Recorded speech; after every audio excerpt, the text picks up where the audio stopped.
नमस्कार, मैं हूं मनोज मानस। उत्तराखंड की खबरों में आपका स्वागत है। खबरों का रुख करेंगे उससे पहले देख लेते हैं इस वक्त की अहम सुर्खियां।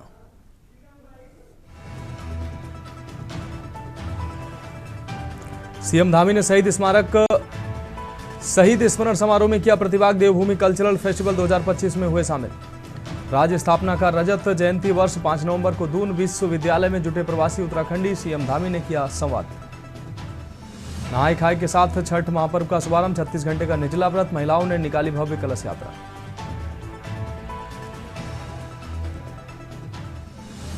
उत्तराखंड आने वाले दूसरे राज्यों के वाहनों से वसूला जाएगा ग्रीन टैक्स। दिसंबर से हो जाएगी शुरुआत। विभिन्न वाहन श्रेणियों के लिए अलग अलग कर दरें तय। प्रदेश में भू उपयोग परिवर्तन की समय सीमा की गई तय। अब ऑनलाइन होगी प्रक्रिया। जमीनों के भू उपयोग के लिए कई साल का इंतजार होगा खत्म। और दून समेत 3 जगहों पर संतोषजनक श्रेणी में एक्यूआई। दीपावली के बाद हवा की गुणवत्ता में आया सुधार। आप देख रहे हैं के न्यूज, खबरों का सारथी। और अब खबरें विस्तार से। खबर हरिद्वार से, जहां मुख्यमंत्री पुष्कर सिंह धामी के प्रयासों से हरिद्वार की आस्था से जुड़ा मां मनसा देवी क्षेत्र अब और अधिक सुरक्षित और संरक्षित होने जा रहा है। जिलाधिकारी मयूर दीक्षित ने जानकारी दी है कि मनसा देवी मंदिर के पैदल मार्ग पर भूस्खलन की समस्या के चलते श्रद्धालुओं को लगातार दिक्कतों का सामना करना पड़ रहा था। इसको देखते हुए भारत सरकार को मार्ग के पुनर्निर्माण के लिए प्रस्ताव भेजा गया था, क्योंकि यह इलाका राजा जी नेशनल पार्क के अंतर्गत आता है। अब नेशनल वाइल्ड लाइफ बोर्ड ने इस प्रस्ताव को मंजूरी दे दी है। करीब 1.5 करोड़ रुपए की लागत से सिंचाई विभाग मार्ग का पुनर्निर्माण कार्य शुरू होगा। डीएम मयूर दीक्षित ने विभाग को सख्त निर्देश दिए हैं कि कार्य की गुणवत्ता से कोई समझौता न हो और तय समय सीमा में इसे पूरा किया जाए। उन्होंने कहा कि मां मनसा देवी हरिद्वार की पहचान है और इसलिए इस क्षेत्र का संरक्षण और श्रद्धालुओं की सुरक्षा प्रशासन की सर्वोच्च प्राथमिकता है।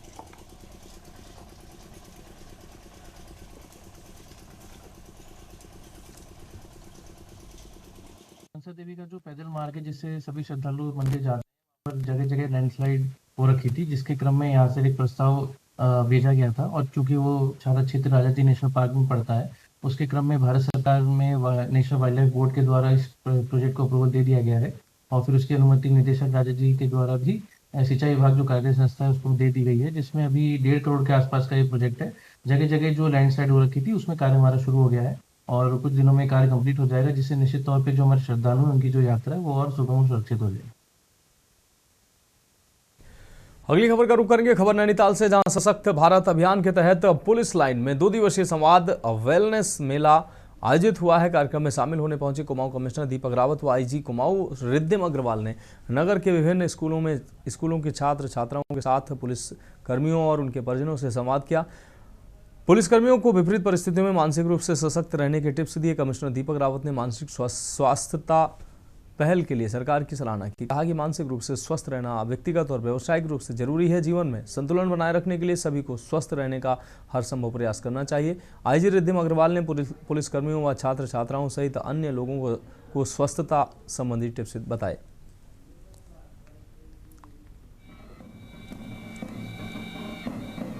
संवाद एक बहुत ही अच्छी पहल है। माननीय मुख्यमंत्री जी ने इसको लॉन्च किया था और उसके बाद ये अलग अलग एस्पेक्ट्स जो हैं उसको लेके आगे बढ़ रहा है। और मुख्यतः बिंदु ये था कि हमारी लाइफ में, विशेषकर गवर्नमेंट में और उसमें भी पुलिस में, स्ट्रेस एंजाइटी थोड़ा ज़्यादा है और इसको हम संवाद से एड्रेस कर सकते हैं। इसमें बहुत से एक्सपर्ट्स भी हैं, मनोचिकित्सक भी हैं।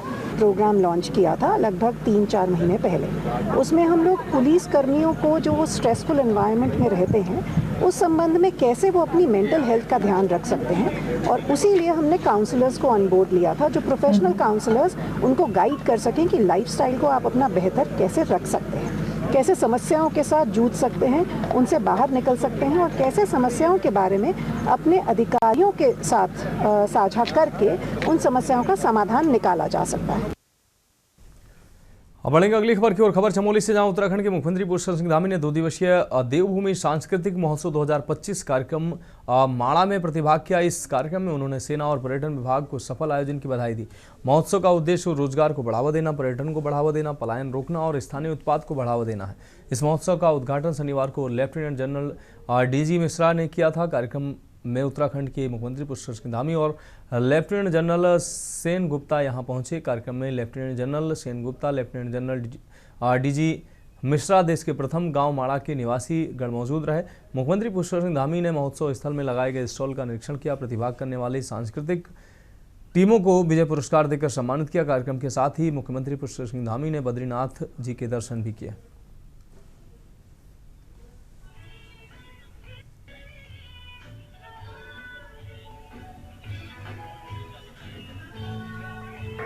इस कार्यक्रम को लेकर बहुत सबका उत्साह है, उनके अंदर बड़ा उत्साह है। शानदार कार्यक्रम यहाँ पर प्रस्तुत किया गया है। भारतीय सेना, उत्तराखंड सरकार का पर्यटन विभाग, हमारे अन्य लोग, सभी लोगों ने मिलकर इसका आयोजन किया है। ये निश्चित रूप से हमें भारतीय सेना को भी नज़दीक से जानने का अवसर मिलेगा।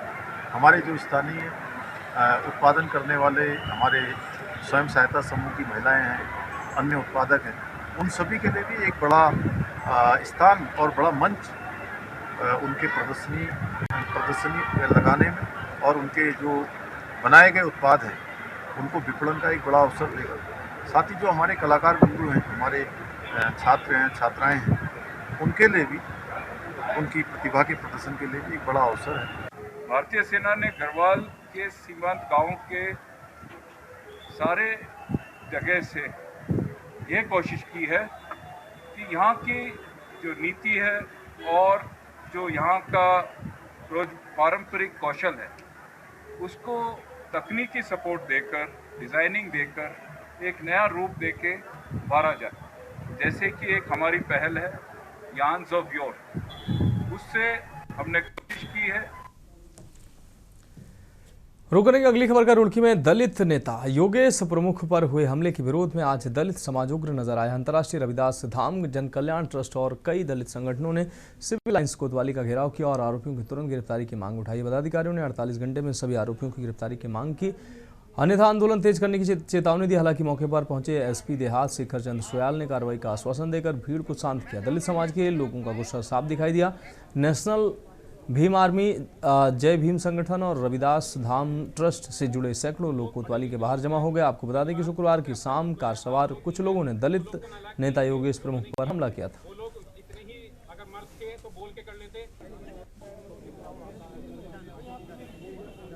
मेरे भाई योगेश प्रमुख जी की आवाज़ को उठाने का काम कर रहे हैं, लेकिन यह बहुजन समाज नहीं था सर, यह सर्व समाज के लोग थे। क्योंकि प्रमुख साहब एक ऐसे लीडर कह लो, भाई कह लो, वो लीडर तो नहीं है, वो सबके भाई हैं। क्योंकि उनके पास दलितों से ज़्यादा अन्य समाज के लोग ज़्यादा रहते हैं। मैं बता दूं, हॉस्पिटल में भी वहाँ पर जाट समाज, पंडित समाज, ठाकुर समाज, सभी लोग उनकी सुरक्षा के लिए, उनके प्यार के लिए हॉस्पिटल में ही पड़े हैं। आपसे काफ़ी लोग यहाँ अपनी कंसर्न शो करने आए थे। मेरी उनके परिजनों से, बेसिकली जो पीड़ित हैं उनके भाई जो डॉक्टर हैं, उनसे लगातार वार्ता हो रही है। हमने उन अज्ञातों को आइडेंटिफाई करके 2 लोगों को कल रात अरेस्ट कर लिया। जो गाड़ी इस पूरे घटनाक्रम में इस्तेमाल हुई थी वो गाड़ी कब्जे पुलिस आ चुकी है। बाकी जो और लोग हैं उनकी गिरफ्तारी जल्दी से जल्दी हम करेंगे। जो हमारे बड़े भाई योगेश प्रमुख जी है, जो समाज के लिए दिन रात कार्य करते रहते हैं, समाज के हर दुख दर्द में साथ खड़े हैं, उनके साथ में जो घटना हुई है उनको जान से मारने की कोशिश कुछ लोगों ने की है। पुलिस प्रशासन उसमें अपनी तरफ से पूरी कोशिश कर रहा हूँ। ये चीज़ मैं 2 दिन से सुन रहा हूँ, लेकिन अभी तक कुछ भी हमको देखने को ऐसा नहीं मिला है कि इसमें कुछ कार्रवाई हो पाई है। पुलिस ने भी हमें जानकारी दी है कि इसमें 2 लोगों की गिरफ्तारी हो चुकी है, बाकी पुलिस अपना काम कर रही है। बढ़ेंगे अगली खबर की ओर। शहर में एक बार फिर तेज रफ्तार का कहर देखने को मिला है, जिसमें तेज रफ्तार थार ने सड़क पर ही राहगीर को रौंद दिया है, जिससे उसकी दर्दनाक मौत हो गई। पुलिस मामले की छानबीन में जुट गई है। जानकारी के अनुसार शनिवार सुबह करीब 6 बजे टीपी नगर चौराहा के पास 55 वर्षीय बुजुर्ग जीवन पंत अपने काम से डहरिया रोड किनारे खड़े थे। तभी उत्तर प्रदेश नंबर की तेज रफ्तार थार ने उन्हें जोरदार टक्कर मार दी। टक्कर इतनी भीषण थी कि पंत मौके पर ही अचेत हो गए। प्रत्यक्षदर्शियों ने उन्हें तुरंत सुशीला तिवारी अस्पताल पहुंचाया, जहां डॉक्टरों ने उन्हें मृत घोषित कर दिया है। पुलिस के अनुसार वाहन चलाने वाला व्यक्ति एक पर्यटक था। मृतक हल्द्वानी की सत्यलोक कॉलोनी डहरिया के निवासी थे। एसपी सिटी प्रकाश चंद्र ने बताया कि पुलिस ने मामला दर्ज कर जांच शुरू कर दी है। सीसीटीवी फुटेज देखी जा रही है।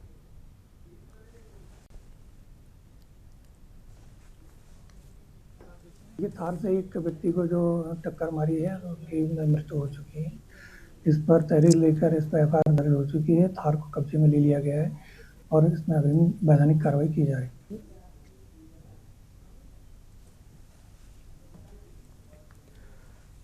बढ़ेंगे अगली खबर की ओर। खबर लक्सर से, जहां कांग्रेस कार्यकर्ताओं ने कांग्रेस के प्रदेश उपाध्यक्ष वीरेंद्र रावत के नेतृत्व में सुल्तानपुर में वोट चोर गद्दी छोड़ हस्ताक्षर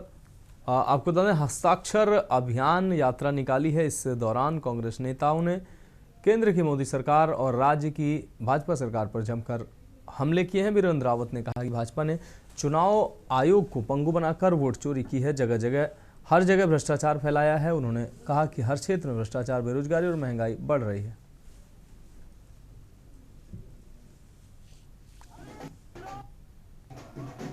चुनाव आयोग एक निष्पक्ष बॉडी है, लेकिन अब आप देखिए भाजपा सरकार ने बड़ी चालाकी से जो चुनाव आयुक्त होता है उसके चयन में पहले चीफ जस्टिस ऑफ इंडिया होते थे, प्रधानमंत्री उसके मेंबर होते थे और विपक्ष के नेता होते थे।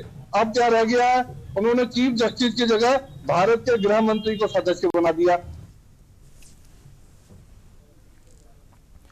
बढ़ेंगे अगली खबर की ओर। खबर नैनीताल से, जहां बॉलीवुड में अपनी पहचान बना चुकी उत्तराखंड की बेटी उर्वशी रौतेला अपने परिजनों के साथ नैनीताल पहुंची, जहां उर्वशी ने नैनी झील में नौका विहार करती नजर आई। नैनीताल पहुंची उर्वशी का कहना है कि नैनीताल खूबसूरत शहर है, उन्हें उत्तराखंडी होने पर गर्व है।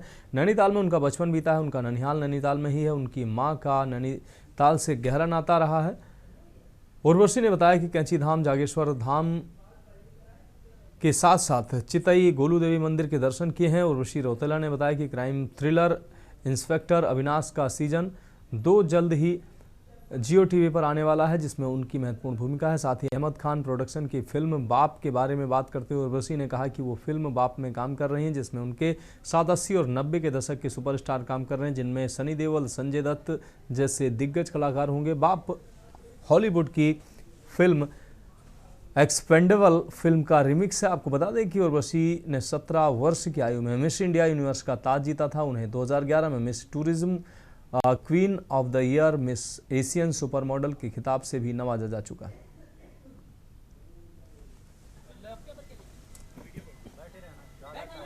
आप बैठे रहिए। माता जी हैं श्रीमती मीरा रौतेला जी, वो नैनीताल ही उनका बर्थ प्लेस है, तो मेरा पूरा ननिहाल बचपन में नैनीताल में ही बीता। मेरी नानी जी, मेरे पूरे मौसी, मामा जी सब मतलब माय मम इज़ कुमाऊनी, तो यहाँ पे आकर के बेहद एंजॉय कर रहे हैं। जो बचपन की यादें हैं वो दोबारा ताज़ा हो गई। Boating is our favourite part. जब भी यहाँ पे आते हैं तो बोटिंग ना की तो ऐसा तो बिल्कुल भी नहीं हो सकता। मेरी मॉम, मेरे फादर, सब मेरे बिजनेस मैनेजर सब यहाँ पे आ रखे हैं, तो वो भी एक तरीके से लुत्फ़ उठा रहे हैं, मज़ा उठा रहे हैं। अब बढ़ेंगे अगली खबर की ओर। खबर खटीमा से, जहाँ क्षेत्र के सामान्य परिवार की बच्ची ने गॉड गिफ्टेड डांस प्रतिभा को रियाज से निखार लाकर स्वयं को साबित करने में सफलता पाई। India talent fight session 5 under 15 का फाइनल पड़ाव पार कर साक्षी ने अपना लोहा मनवाया। साक्षी का फाइनल शो 30 अक्टूबर को टीवी चैनल पर प्रसारित किया जाएगा। साक्षी हल्द्वानी, हरिद्वार व मुंबई में आयोजित कई डांस कंपटीशन में पुरस्कृत होकर जिले के साथ साथ उत्तराखंड का नाम रोशन करती रही हैं। टैलेंट शो से लौटकर यहां पहुंचने के बाद भाजपा कार्यकर्ताओं ने VWT गेस्ट हाउस, आपको बता दें PWD गेस्ट हाउस में बच्ची का फूल मालाओं से स्वागत करते हुए सम्मानित किया। इस दौरान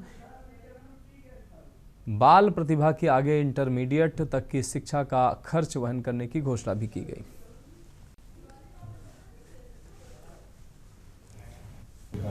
मेरा नाम साक्षी है, मैं उत्तराखंड उधम सिंह नगर खटीमा से हूँ। मेरा डांस इंडिया टैलेंट फाइट के शो में हुआ था, जिसमें मैं सेमीफाइनल में सिलेक्ट हो चुकी हूँ और अब फाइनल में जाऊँगी। मेरा ये जो प्रोग्राम है 30 अक्टूबर को टीवी चैनल में आएगा, 9XM चैनल में और GTV में, और इसमें मेरी मम्मी मुझे बहुत सपोर्ट करती है। मैं योगा और डांस में दोनों में ही आगे जाती हूँ। इसमें मैं बहुत जगह जा चुकी हूँ, हरिद्वार में, देहरादून, हल्द्वानी, पिथौरागढ़, ऐसे और जगहों में भी। मुंबई। अब बढ़ेंगे अगली खबर की ओर। खबर हल्द्वानी से है। हल्द्वानी शहर में अब सड़क चौड़ीकरण और जल निकासी व्यवस्था में सुधार का कार्य एशियाई विकास बैंक ADB की परियोजनाओं के तहत किया जाएगा। परियोजना के अंतर्गत लगभग 16.5 किलोमीटर सड़कों और प्रमुख चौराहों के चौड़ीकरण, पुनर्निर्माण एवं प्रबंधन सुधार का कार्य किया जाएगा। ADB के ये कार्य युद्ध स्तर पर प्रारंभ किए जा रहे हैं। पहले चरण में 3 पानी से बरेली रोड तक के हिस्से को लिया जाएगा, जहां सड़क चौड़ीकरण के साथ साथ जल निकासी की आधुनिक व्यवस्था विकसित की जाएगी।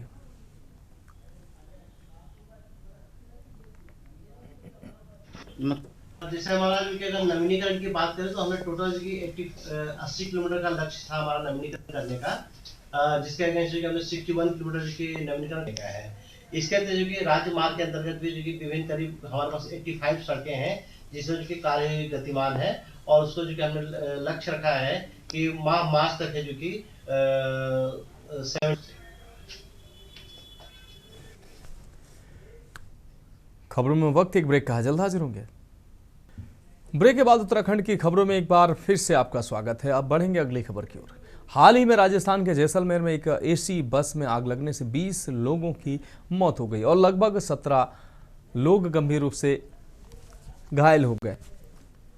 आपको बता दें, वहीं देहरादून संभाग के अंतर्गत ऐसे हादसे न हो, इसे देखते हुए देहरादून के आरटीओ प्रशासन संदीप सैनी ने सभी बसों में अग्नि सुरक्षा यानी फायर सेफ्टी के इंतजाम करने के निर्देश दिए।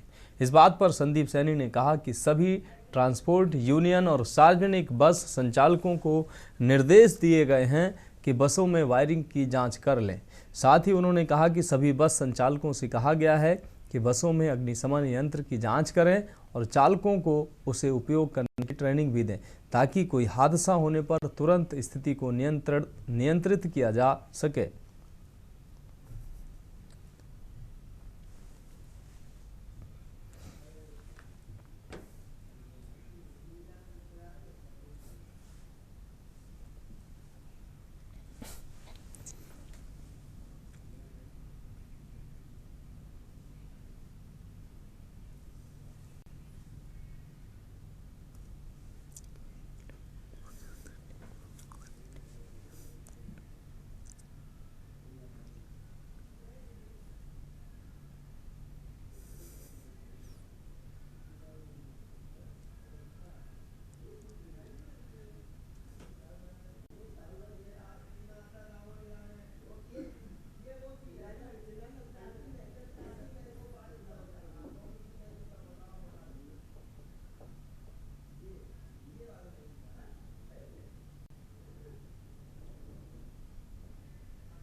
अगली खबर का रुख करेंगे खबर देहरादून से, जहां कुछ समय पहले उत्तराखंड के पर्यटन एवं संस्कृति मंत्री सतपाल महाराज ने नई दिल्ली में केंद्रीय पर्यटन एवं संस्कृति मंत्री गजेंद्र सिंह शेखावत से मुलाकात कर भारतीय पुरातत्व सर्वेक्षण यानी ASI के अधीन आने वाले संरक्षित क्षेत्रों की आपको बता दें प्रतिष्ठित दूरी को 100 मीटर से कम कर 30 से 40 मीटर करने का अनुरोध किया।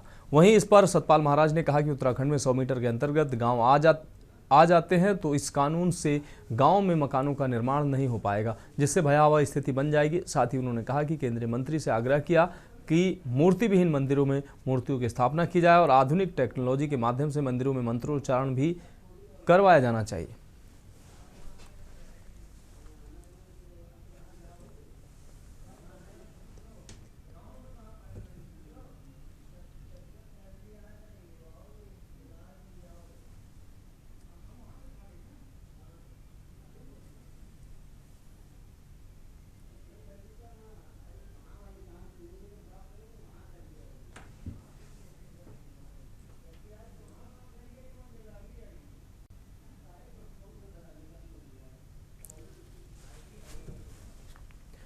अब बढ़ेंगे अगली खबर की ओर। खबर देवप्रयाग से, जहां प्रदेश में यूथ कांग्रेस ने अपनी सदस्यता अभियान और चुनाव अभियान कागजों पर शुरू कर दिया। बीते 6 अक्टूबर से शुरू हुए अभियान की प्रक्रिया का प्रचार 8 अक्टूबर से 14 अक्टूबर तक चला, जिसके बाद अब 24 अक्टूबर से 30 अक्टूबर तक नामांकन प्रक्रिया होगी, जबकि नामांकन शुल्क जो है भुगतान 31 नवंबर तक किया जाएगा। शिकायत दर्ज करने की तिथि 24 अक्टूबर से 1 नवंबर तय की गई है और नामांकन की अंतिम सूची 5 नवंबर को जारी होगी।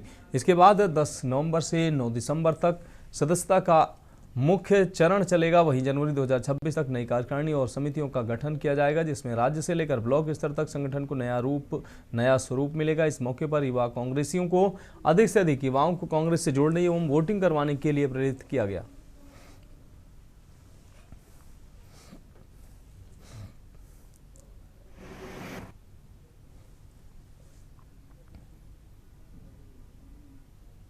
बिल्कुल वीरभर माधव सिंह भंडारी की ये भूमि है और जिस तरह से उन्होंने मैकमोहन रेखा पूरे भारत तिब्बत सीमा पर बनाई, उसी परिप्रेक्ष्य में आज हमारे बीच में जेडारो के रूप में सतीश शुक्ला जी मध्य प्रदेश से हमारे बीच में आए हैं और यूथ को जोड़ने के लिए उन्होंने अपने दिशा निर्देश दिए हैं कि शीघ्र हमें नामांकन के बाद एक वोटिंग करने, ज्यादा से ज्यादा यूथ की वोटिंग करवानी है, उन्हें सदस्य बनाना है ताकि जो हमारे यूथ कांग्रेस है वो मजबूत हो सके। उत्तराखंड में युवक कांग्रेस का चुनाव प्रक्रिया लॉन्च हो गई है। इससे पहले भी ऑब्जर्वर आए थे, यहाँ पर बैठ के किया है और लोगों ने विधानसभा वाइज युवाओं को जोड़ने के लिए उनको सभी चीज़ों को बताया गया है। अब नॉमिनेशन की प्रक्रिया 24 तारीख से शुरू हुई है, जिसके चलते मुझे इस थोड़ी गढ़वाल जोन का जेडारो बनाया गया है। जिस प्रकार से अब सदस्यता की बात है, 18 से कोई भी 18 से 35 साल की उम्र के बीच का व्यक्ति हमारे युवक कांग्रेस की सदस्यता भी ले सकता है और चुनाव भी लड़ सकता है। नामिनेशन प्रक्रिया शुरू है, 24 से 30 तारीख तक है।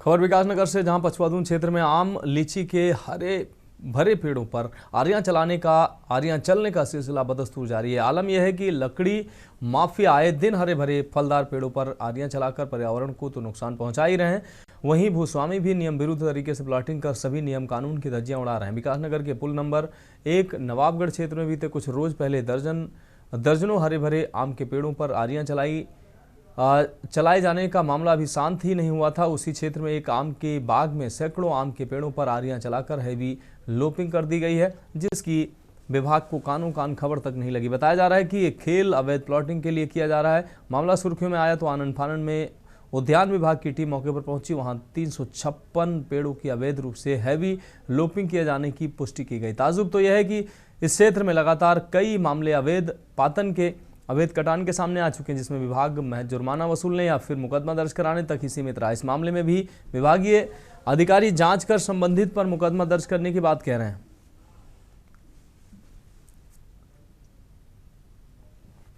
पुल नंबर 1 के पास सूचना वहाँ पे हार्ड लॉक की गई है, तो हमारे स्टाफ द्वारा वहाँ जाके निरीक्षण किया गया था। लगभग 356 पेड़ों की वहाँ हार्ड लॉपिंग की हुई है। उसके लिए राजस्व विभाग को हमने लिखा है कि किसके नाम है भूस्वामी, जैसे आ जाएगा उसके खिलाफ विधिक कार्रवाई की जाएगी। तो कोई परमिशन दी गई थी? इसमें कोई परमिशन नहीं दी गई थी। अभी तक हमारे विभाग द्वारा लगातार कार्रवाई की जा रही है। अभी पिछले 2 महीने में 11 लोगों पे मुकदमा किया जा चुका है। जहाँ भी मिल रहा है उसके खिलाफ सख्त से सख्त कार्रवाई की जा रही है। रुक करेंगे अगली खबर का। खबर रामनगर से, जहां रामनगर के सरकारी अस्पताल की बदहाल स्वास्थ्य सुविधाओं को लेकर लगातार विभिन्न संगठनों के लोग नाराज हैं, लेकिन इसके बावजूद भी सरकार और जिम्मेदार अधिकारी रामनगर की जनता को स्वास्थ्य सुविधा देने में पूरी तरह से नाकाम साबित हो रहे हैं, जिसके चलते सरकारी अस्पताल में उपचार न मिलने के कारण अब गरीब मरीजों को प्राइवेट अस्पतालों में जाकर महंगे दामों पर उपचार कराने के लिए मजबूर होना पड़ रहा है। रामनगर के सरकारी अस्पताल की बिगड़ी व्यवस्था को अब जिलाधिकारी ललित मोहन रॉयल ने गंभीरता से लेते हुए शनिवार को एसडीएम प्रमोद कुमार को अस्पताल का औचक निरीक्षण करने के निर्देश दिए। इसके बाद एसडीएम प्रमोद कुमार अचानक निरीक्षण के लिए रामनगर के सरकारी अस्पताल पहुंचे, जहां कर्मचारियों में हड़कंप मच गया। एसडीएम ने दवा स्टोर एवं एक्सरे रूम, पैथोलॉजी लैब का निरीक्षण करने के साथ ही अस्पताल में भर्ती मरीजों से भी जानकारी ली।